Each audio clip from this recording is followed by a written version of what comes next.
Anies Baswedan itu intoleran. Dia didukung oleh kelompok-kelompok radikal. Dia itu terpilih menjadi pemimpin karena jualan ayat dan mayat. Dia juga selalu menggunakan politik identitas. Dan yang paling parah adalah dia itu bukan pribumi loh. Dia itu Arab. Dia itu Yaman. Kalau dia jadi gubernur, Jakarta bakalan seperti Suriah. Dan kalau dia jadi presiden, maka bahaya banget. Radikalisme bakalan tumbuh subur di Indonesia. Negeri ini akan dijual. NKRI bakalan bubar. Itulah contoh-contoh kalimat fear mongering, sebuah kampanye yang menebar ketakutan melalui propaganda dengan menyebarkan rumor dan desas-desus kepada masyarakat yang selama ini disebarkan oleh para buzzer bayaran untuk mendegradasi seorang Anies Baswedan.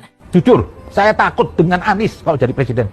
Hancur negeri ini, pecah NKRI, akan dijual negeri ini. Dan kedua lagi apa? Gerakan-gerakan radikal ini, bau agama, akan tumbuh subur. Bagi saya begini aja lah. Besok kalau Anda mau pilih presiden, pilih yang ditunjuk Jokowi.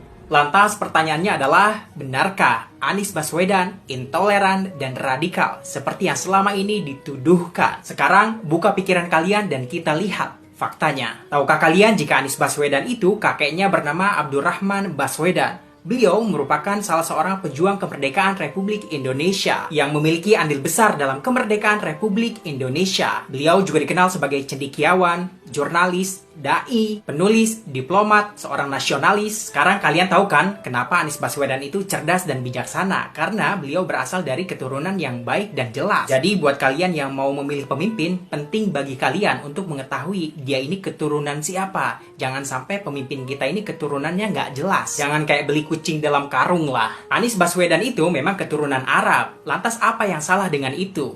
Toh Anies Baswedan juga warga negara Indonesia, sama halnya seperti Ahok, keturunan Tionghoa tapi orang Indonesia kan? Jadi yang suka bawa-bawa politik identitas itu siapa sebenarnya? Fakta yang selanjutnya, tahukah kalian saat Anies menjabat sebagai Gubernur DKI Jakarta, Anies punya program yang namanya Bantuan Operasional Tempat Ibadah. Misalnya saja pada tahun 2021, Pemprov DKI Jakarta telah menggelontorkan dana sebesar 140,5 miliar rupiah sebagai dana hibah untuk operasional tempat-tempat ibadah semua agama di Jakarta. Tercatat ada sebanyak 3.200 masjid dan 2.000 musola di seluruh Jakarta, 1.379 gereja di seluruh Jakarta, dan sebanyak 263 wihara di seluruh Jakarta. Masing-masing mendapatkan dana operasional setiap bulannya sebesar 2 juta rupiah dari Pemprov DKI Jakarta dan 1 juta rupiah untuk setingkat musola per bulan. Tidak hanya itu, Anies Baswedan juga memberikan intensif kepada para pengurus tempat-tempat ibadah seperti Marbot sebesar Rp500.000 per bulan. Tidak sampai di situ, Pemprov DKI Jakarta di bawah kepemimpinan Anies Baswedan setiap tahunnya secara rutin memberikan hadiah umroh gratis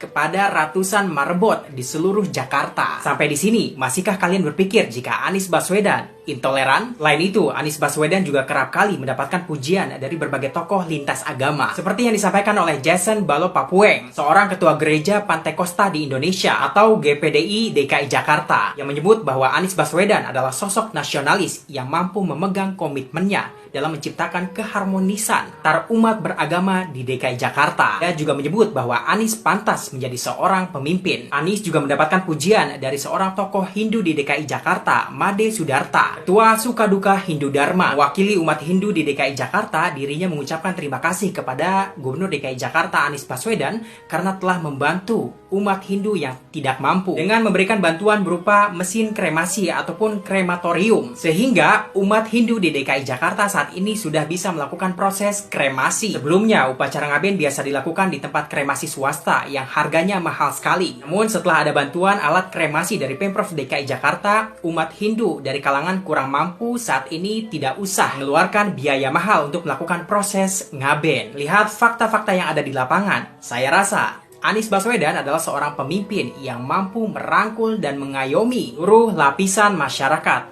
Tidak hanya umat muslim saja, tapi umat semua agama yang ada di DKI Jakarta. Toleransi dan harmonisasi antar umat beragama di DKI Jakarta berjalan dengan damai dan luar biasa pada era kepemimpinan seorang Anies Rashid Baswedan. Dari sini sudah jelas bahwa fear mongering, propaganda yang selama ini digaungkan oleh para buzzer bayaran bahwa Anies adalah intoleran, Anies itu radikal, adalah sampah.